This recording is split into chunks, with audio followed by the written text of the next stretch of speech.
अस्सलाम वालेकुम जनाब, क्या हाल है सबके। और ये बहुत खूबसूरत सुबह थी, बल्कि दोपहर थी ये। और बिल्कुल भी नहीं था पता कि आज की रात बड़ी तूफ़ान और अंधेरी और तूफ़ानी रात होगी। तो सुबह तो इतना अच्छा था और हल्के हल्के बादल भी आ रहे थे और शाम का टाइम था। लॉन को पानी देने के लिए सोसाइटी के बहुत अच्छे इंतज़ामात है और काफ़ी अच्छा यहाँ पे वाटरिंग दे करते हैं सब लोग। तो मुझे बड़ा अच्छा लग रहा था ये सारा, तो क्योंकि मैं बाहर निकली थी ज़रा सैलून जाने के लिए। तो मैंने कहा चले सैलून के लिए भी 2 घंटे सैलून होया हूँ। मौसम भी अच्छा था, बादल आए हुए थे हल्के से, लेकिन मुझे बिल्कुल नहीं था पता कि इतने ये जो बादल थे ये इतनी बुरी अंधेरी के अंदर टर्न हो जाएंगे। जब मैं बाहर निकली तो इतना बुरा तूफ़ान, इतना ज़्यादा, बिल्कुल कोई भी प्रिडिक्शन नहीं थी कि बारिश होगी या तूफ़ान आएगा। और मैंने अपनी लाइफ में अभी तक इतनी खौफनाक अंधेरी नहीं देखी। इतनी बुरी आवाज़ें और इतनी ज़्यादा मट्टी थी कि आँखों में, बालों में, मुंह में तो ऐसे मट्टी चली गई थी कि जैसे पता नहीं क्या हुआ होता है। और हम लोग जब घर पहुँचे तो घर में 3-4 घंटे से लाइट गई हुई थी और यूपीएस सब बंद हो गया था। तो बिल्कुल अंधेरा, कोई लाइट, कोई पंखा, कोई इंटरनेट नहीं था चल रहा। और बच्चे भी सब बेचारे बिल्कुल डरे हुए थे। और ये मेरी जो कैट थी इतने तूफ़ान में बाहर जाने की कोशिश में थी, गाड़ी में चढ़ के गेट से बाहर जाती हैं, लेकिन मैंने इसको पकड़ लिया, शुक्र है। इसको क्या पता कि बाहर क्या हो रहा है। तो बाहर देखिए कितनी ज़्यादा बिजली चमक रही है और कितना ज़्यादा तूफ़ान है। तो मुझे पता है सबके साथ एक्सपीरियंस ऐसा ही हुआ होगा। आप भी बताइए कि सबके साथ कैसे एक्सपीरियंस हुआ ये वाला। मट्टी से सारा घर भरा हुआ था, सब पता नहीं कहाँ से मट्टी आ जाती है। पाकिस्तान में जो अंधेरियाँ आती हैं बहुत ज़्यादा विंडी होती है, बहुत डस्टी अंधेरिया होती है ये। और इतनी मिट्टी थी कि फ़र्श पे भी मिट्टी थी और हर चीज़ मिट्टी से ही भरी हुई थी। और कुछ भी करने को नहीं था, अंधेरा था और पता नहीं था कब लाइट आती है। क्योंकि जब भी कोई तूफ़ान या कोई अंधेरी भी आती है, कोई बारिश भी होती है, तो सबसे पहले लाइट जाती है।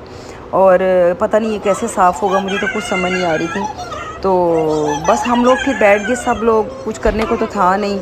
तो हम लोगों ने कहा कि चलो क्यों ना पार्टी टाइम हो जाइए। और सब लोगों ने मिंट मार्गरीटा था ये पिया और साथ भूख लगी हुई थी।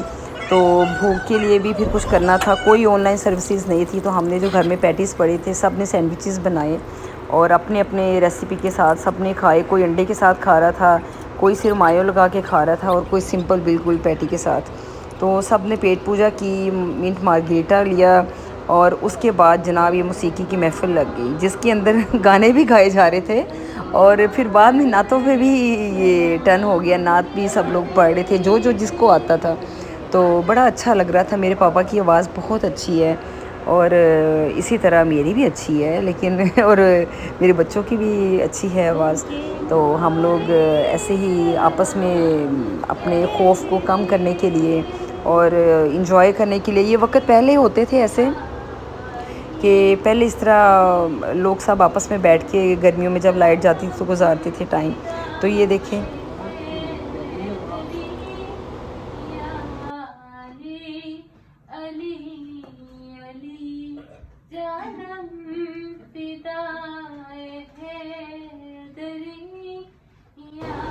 जी। तो उसके बाद हमने नमाज़ पढ़ ली, नमाज के बाद तस्बीह तस्बीह भी कर ली।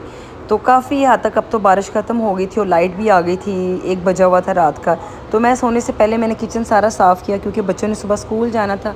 तो मुझे तो किचन बहुत बुरा लगता है कि गंदा हो और मिट्टी से भरा हुआ हो। ये देखिए वही शेल्फ्स है जो पहले मैंने आपको दिखाई थी, इतनी गंदी। आप सुबह जब उठे हैं तो सुबह तो बिल्कुल ही ऐसे लग रहा था कोई साइक्लोन होके गया है घर से, और सारा घर उल्टा पुल्टा सब कुछ। मैंने सारी सफाइयाँ की अपनी हेल्पर के साथ मिलके। और खुद करना पड़ता है, आपको खुद सफाई करनी पड़ती हैं।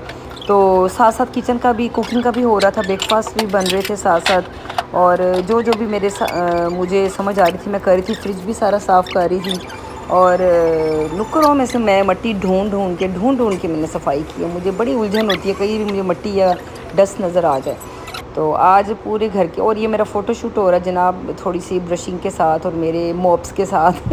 तो मैंने आज सबसे कोई आसान सा खाना बनाना था जो बहुत कम टाइम लेता और ख़ुद ही बन जाता है। मसर ऐसे ही खाना है जो ख़ुद ही बन जाता है, प्रेशर में उनके सारी चीज़ें डाल के बना दो तो ख़ुद ही बन जाता है। मैंने मसर का डिसाइड किया, जब भी कभी मुझे काम बहुत ज़्यादा हो तो मैं मसर ही मोस्टली प्रेफर करती हूँ कि बना दो, लेकिन साथ सैलड और राइस लाजमी बनते हैं। उसके बाद जनाब आटा भी मैंने खुद ही गूँधना होता है। आटे में भी मैं अपनी सीक्रेट इंग्रेडिएंट्स डालती हूँ, तो मैं गूँधती हूँ। और मेड से मैं नहीं गूंदने देती हूँ उनको, क्योंकि मुझे अपने हाथों पे ही बिलीव है। आप भी कोशिश किया करें, ऐसे काम खुद किया करें। और जनाब ये अब आ गई है मेरी बारी, मेरी बेडरूम की बारी। तो मैं अपना बेडरूम भी साफ़ कर रही थी साथ, और ये देखिए कितनी ज़बरदस्त मेरी फ्लोरल बेडशीट है। तो उसके बाद जनाब ये भी बहुत ज़रूरी था, जो मैं अपने बर्ड्स को खाना डालती हूँ। तो सारे कामों के बाद हमने फिर ईशान की फ़िल्म है ये सितारे ज़मीन पर, वो देखी और बड़ा मज़ा आया। Thank you for watching. अल्लाह हाफिज़।